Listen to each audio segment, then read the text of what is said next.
Fala, irmãos, como vocês estão? Hoje eu vou trazer um vídeo, eu vou mostrar pra vocês, vou tentar convencer vocês do porquê que é interessante vocês lerem a Bíblia em várias versões. Eu tenho a minha Bíblia favorita, a minha Bíblia favorita tá aqui atrás, ali em cima, a ACF, que é a minha Bíblia principal, é a que eu faço meus estudos, que eu tento fazer quando eu vou ensinar alguém, é a Bíblia que eu uso. Mas eu entendo que quando o assunto é tradução, é um assunto complicado, porque às vezes o tradutor, ele enxerga ali uma palavra, ele sabe que poderia ser traduzida de uma forma ou de outra forma, e aí, se você lê só uma versão, em só uma versão, você pode perder muito, tá? No seu entendimento ou na profundidade. Então é importante, quero mostrar isso para vocês, do porquê é importante que ao longo da sua caminhada, que você tenha várias versões, que você leia em várias versões. Guilherme, é obrigatório? Não, para quem não tem muito tempo ali para se aprofundar, não vai mudar muita coisa para esse irmão assim.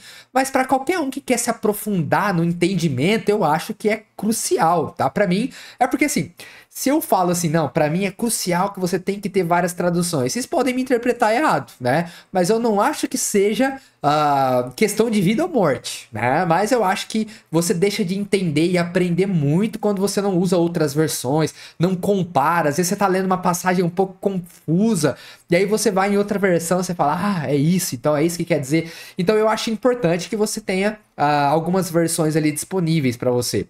Agora, o que eu não vou falar nesse vídeo, não vou mostrar. Eu não vou mostrar para vocês que é importante vocês lerem várias traduções por causa do estilo de tradução. Tipo assim, você tem que ler na ACF, você tem que ler na NVI, porque lá na NVI ela interpreta para você em algumas passagens. Não é essa a minha ideia. O que eu vou mostrar para vocês, as comparações que nós vamos fazer aqui, não é com relação a estilo de tradução, mas sim com possibilidades de tradução mesmo dentro do literal, tá? Mesmo dentro do literal. Então é um vídeo interessante, porque senão seria fácil, né? É só ler na NTLH que você vai ter uma compreensão melhor, mas se o tradutor errou, você se dá mal também. Não é a minha ideia. Minha ideia, eu vou mostrar para vocês, ó. Aqui nós temos a tradução da passagem tal e vou usar a Bíblia tal e a versão tal. As duas estão traduzidas de uma forma literal. Porém, olha só como que existiam possibilidades de tradução aqui dentro. Então, olha só. E aí, vamos desenvolvendo. Eu vou mostrar para vocês aqui. Eu separei algumas passagens e olha só que interessante esse assunto, ó. Tiago 1:2, eu coloquei aqui do lado para vocês uma passagem na ACF e a outra na Almeida 21. É meio aleatória, assim, eu não escolhi só umas, né? É meio aleatória as traduções, tá? ACF e Almeida 21. Então, olha só, quando você tem aqui na ACF, né, meus irmãos, tem de grande alegria quando enfrentardes várias tentações. Então, nós temos a palavra aqui, nós temos a palavra tentação. E a palavra no grego, eu acho que é peirasmos aqui, tá? Na Almeida 21, nós já temos um pouco diferente. Você começa já no considerai, né? Ó, meus irmãos, uma escolheu tende e a outra considerai. Porque no grego a palavra poderia ser traduzida por tende ou considerem. E aí é legal você ter essas nuances, essas diferenças, tá? Já é uma coisa que eu nem tinha, nem pretendia falar dessa em si, mas aqui já é uma coisa. O tende e o considerai já tem uma coisa interessante. Tem de grande alegria. Quando você pega aqui o motivo, né? Aí o motivo na Almeida 21, eu acho que já é uma questão interpretativa. Já entrou o motivo ali por ser um pouquinho mais interpretativa. Mas o meu alvo é no final, ó. Outra coisa, ó. Enfrentardes e passardes. São duas traduções possíveis, né? Poderia ser enfrentar ou passar. Mas olha no final. Tentações. Por que uma escolhe tentação e a outra provação, né? Tá no plural as duas ali. Porque, irmãos, a palavra aqui eu acho que é peirasmos, é peirasmos aqui no grego. Ela pode ser traduzida por tentação ou provação. Precisa de um contexto para o tradutor decidir qual é a melhor escolha. E aí, quando você tá lendo ali na sua leitura e estudo, você também poderia falar, você tá com duas versões, uma tá tentação, outra provação. E aí no seu estudo, na sua exegese, você vai falar, eu acho que aqui o melhor era a provação, ou acho que aqui o melhor era a tentação. Mas se você não lê em outras versões, você acaba perdendo isso aí. Eu acho que você perderia muito em não saber disso. Precisa aprender grego, hebraico? Não. Mas se você aprender a manusear suas versões, você já vai ganhar muito. Vai ganhar muito. Então, esse é o primeiro exemplo. Olha o outro. Continuando, Tiago 1:3. Olha só, aqui tem um monte de coisa. Nós temos o verbo aqui, ó, na ACF, nós temos assim, ó, vai ter várias versões, tá? Vai ter a LTT do Hélio Menezes, vai ter, qual mais? A ARA, vai ter mais aí. Então vamos lá, a NAA, tá bom? Então olha só, sabendo que agora já tá aqui em Tiago 1:3. Continuação, ó, sabendo que a prova da vossa fé, até aqui é igual, né? Tanto na Almeida 21 e na ACF, aqui nós temos a mesma coisa, né? Sabendo que a prova da vossa fé, aí o verbo opera e produz. O verbo aqui também, se eu não me engano, aqui o verbo é ergon, porque a minha ideia não é nem falar do grego. Eu não, né, irmãos? Eu não manjo em grego, não, eu tô estudando um pouquinho de grego devagarzinho, mas o meu alvo é mostrar. É que eu lembro, porque eu já estudei, já fiz aqui a exegese desses textos, então eu acabo lembrando uma coisa ou outra. Aqui o verbo, eu acho que é ergon, a pronúncia.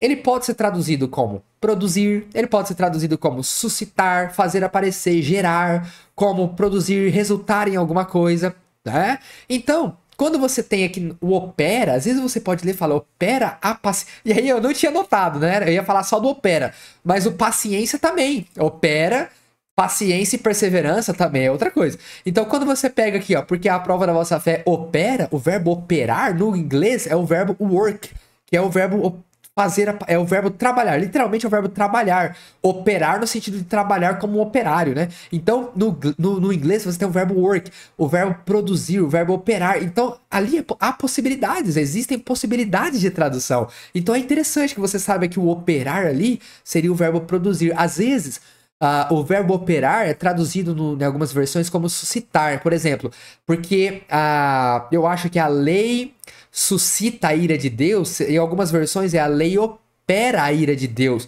que é o verbo ergon lá que você teria. Então, o verbo aí que você traduz como que tá como opera, poderia ser como produz. Eu acho interessante essas ideias aí. Eu acho interessante essas nuances diferentes. A Almeida Contemporânea, ela traduz o opera como desenvolve. É outra opção legal, que eu acho importante que você vá trabalhando com as traduções aí, tá? Olha Tiago 1:5. Aqui, essa aqui já tem uma questão de vida ou morte, né? Vida ou morte, assim. Olha só, eu coloquei três traduções aqui, três versões diferentes, que é também Tiago 1:5, que diz assim, ó. E se o irmão não tiver o entendimento dessa passagem, ele perde muito, aqui ele perde muito, ó. Então, olha só. Eu vou começar com a Ara. Eu coloquei no meu script aqui, tá, a Ara é a última, mas eu vou colocar a Ara primeiro, tá? Aí na sua imagem, na sua tela. Então, olha só. Se, porém, algum de vós necessita de sabedoria, peça a Deus que a todos dá liberalmente e nada lhes impropera e ser-lhe-á concedida. Aí você tem na Ara o verbo improperar. Improperar significa censurar, significa censurar, uma das coisas, criticar, censurar. Só que imagine, irmãos, que você precisa de sabedoria para uma situação. E aí você tá com a sua Ara, aí você lê lá e você lê que Deus não impropera, que ele te dá sabedoria, ele não impropera. Se você não souber o que significa impropera, foi-se. Você vai deixar de pedir sabedoria. Ou você vai pedir com menos fé, talvez. Porque você não sabe que Deus não te censura, não te critica. O verbo que nós temos lá no original é o verbo não criticar, não repreender. E literalmente tá lá, não lança na cara. Ou seja, ele não te critica, ele não te joga na cara. Porque às vezes Deus te alertou para você não fazer algo que você fez. E aí você fica com medo de pedir sabedoria para Deus para lidar com uma situação. Só que Deus, se você pedir sabedoria, ele não te joga na cara, ele não te critica, ele não te impropera, né? Então acho que é importante, na ACF traduz como não lance em rosto, na Almeida 21 não critica, e na NA eu acho que tá assim, ó, sem reprovações, né? Que ele dá sem reprovações, porque é uma tradução um pouquinho mais interpretativa. Mas eu acho que é crucial, irmãos. Eu acho que ter o entendimento das traduções, não ter o entendimento, mas utilizar várias traduções, eu acho que é crucial pro seu crescimento, pro seu entendimento bíblico. Vamos mais? 1 Coríntios 5:9, que diz assim, ó. Tá longo aqui, eu coloquei na NA e na CF. Paulo fala que ele nos alerta, né? Que na outra carta ele não escreveu para vamos ler certinho, né? Na outra carta já escrevi a vocês que não se associem com os impuros. Refiro-me com isso não propriamente aos impuros. Então vamos focar nessa palavra impuros. A ACF traduz como fornicadores. Que é o quê? O impuro que está se referindo ali é o impuro sexualmente falando, que comete adultério, coisas do tipo. Então, às vezes você pega a ACF, você tem uma compreensão mais profunda nessa passagem. Às vezes a NAA vai te dar uma compreensão melhor, né? Mas olha só a importância de você juntar uma ACF com uma NAA. Eu acho importante. Tem gente que vai falar, Guilherme, você tá errado. Eu acho que você tem que ter uma tradução só, ler só em uma tradução e tal. Eu respeito sua opinião, mas eu gosto de ler em todas as versões. Eu leio na ACF, mas eu sempre checo nas outras. Eu sempre olho nas outras pra ver, cara, o que eu tô perdendo aqui? Eu gosto disso. Porque, por exemplo, eu sou professor de inglês. E quando o assunto é tradução, às vezes você fica meio numa saia justa. Porque, tipo assim, em inglês, olha só, o inglês é uma língua muito acessível. Às vezes, se você traduz literalmente uma. Se você fala inglês que você tem 30 anos, tipo, eu tenho 30 anos, em inglês você fala eu sou 30 anos. Então, se você vai traduzir literalmente, talvez não faça tanto sentido ali para quem tá recebendo. E aí o tradutor fica, cara, será que eu traduzo literalmente? Será que eu dou uma chegadinha aqui? Então, os tradutores eles sofrem com isso. E eu acho que é legal ter essa compreensão e pegar e colocar todas as Bíblias juntas. Eu acho que quando você coloca todas as traduções juntas, você acaba tendo uma nuance melhor do que realmente você tem lá nos manuscritos, tá bom? Vamos lá, vamos falar mais aqui, ó. Gálatas 3:1. Gálatas 3:1. Deixa eu tomar um pouquinho de água aqui, pera aí. Gálatas 3:1, nós temos assim, ó. Gálatas insensatos, quem foi que os enfeitiçou? Na NAA. Eu acho o enfeitiçou mais interessante do que na ACF o fascinou. Então você coloca um fascinou com enfeitiçou, você começa a ter um entendimento melhor. Por que um traduz com enfeitiçou e o outro com fascinou? Porque no grego tem a possibilidade de traduzir com enfeitiçou e fascinou. Vai depender um pouco do contexto, sempre o contexto que vai determinar. Mas é legal você ter as nuances diferentes, né? Daqui a pouco, agora vai ficar mais interessante. Agora nós vamos comparar. Eu vou trazer a LTT, que é a Bíblia mais literal que tem, que chega a ser até estranho de ler, tá?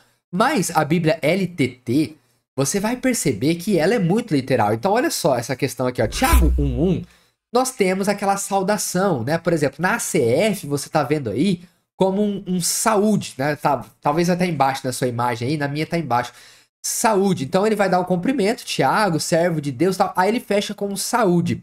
No grego, aquilo ali é um verbo, certo? E o Hélio de Menezes, que é o tradutor da LTT, ele traduziu esse saúde conforme um verbo. Regozijai, alegrai, né? Ou alegrai-vos. Ali eu acho que não é um imperativo. O Hélio usou um imperativo ali, eu acho que não é um imperativo. Mas ele focou que ali é um verbo, ele trouxe que ali é um verbo. E é complicado, porque a gente em português a gente fala saudações, a gente fala saúde. E aí a ACF traz assim e o Hélio tenta trazer um verbo mesmo ali. O tempo verbal eu acho que não é um imperativo, mas ele coloca o imperativo para você falar, nossa, por que aquele colocou regozijar? E aí, porque no grego ele seria um verbo ali mesmo. E eu acho essas nuances interessantíssimas, tá? Tiago 1, Mateus 11:28, isso aqui é legal, me chama muita atenção isso aqui, ó. Quando eu li em inglês pela primeira vez, Mateus 11:28, eu percebi que naquela passagem, vinde a mim todos os que estáis cansados e oprimidos ou sobrecarregados e eu vos aliviarei, eu percebi que no inglês você tinha lá, vinde a mim todos que verbo, labutam. Aí eu falei, nossa, que interessante, aqui é todos que trabalham pesados. E eu acho que a única tradução que traz esse verbo é a LTT. Ele traz como, vinde até mim todos vós os que estáis arduamente trabalhando ou trabalhando pesado. Ali ele foca que ali tem um verbo ali. E tendo sido sobrecarregados. Cara, a LTT ela é muito literal. É a melhor, Guilherme? Não, porque pode ser que tenha coisas que você vai achar que não é tão legal. Poderia ter sido, sei lá, eu acho muito bom isso. Eu acho legal você ter bíblias literais assim. Eu gosto.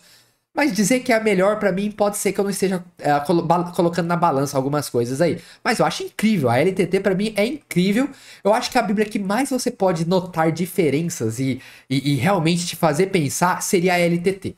A LTT é a Bíblia literal que nós temos, tá? É a Bíblia literal que nós temos. Ela chega a ser até estranha de se ler. Mas eu acho que ela te faria chegar o mais próximo dos originais. Seria fazer a leitura numa LTT. Olha só, olha, um exemplo agora também que eu achei muito interessante, que é na LTT, mais uma vez, agora eu coloquei o versículo da ACF e da LTT de 2 Pedro 1:1. Olha que incrível isso aqui, ó. O Simão Pedro, ele é o servo e apóstolo de Jesus Cristo, né? Aí ele fala assim, ó, Essa carta é aos que conosco alcançaram fé. Quando você coloca alcançaram, dá a ideia que nós alcançamos fé. Irmãos, vamos lá, vamos lá. Alcançaram fé igualmente preciosa pela justiça do nosso Deus e Jesus Cristo, Salvador e Jesus Cristo. O verbo alcançaram que tem ali, a maioria das traduções, eles traduzem esse verbo no tempo ou na voz ativa. O que é a voz ativa? É quando você alcança, né? A voz passiva é quando você é alcançado. E o verbo que você tem ali no grego é na voz passiva. Aí a LTT traz na voz passiva. Olha só que legal, ó. Simeão, Pedro, né, um escravo e um apóstolo de Jesus Cristo, para aqueles. Aí ele coloca na voz passiva, havendo recebido. No lugar de ter alcançado, ele já coloca havendo recebido por determinação de Deus, é de igual valor. Muito legal isso aqui. Quer dizer que a ACF cometeu uma heresia aqui? Não, irmãos. Quando você vê um alcançaram, a maioria das versões em português e inglês traduzem assim. Por quê?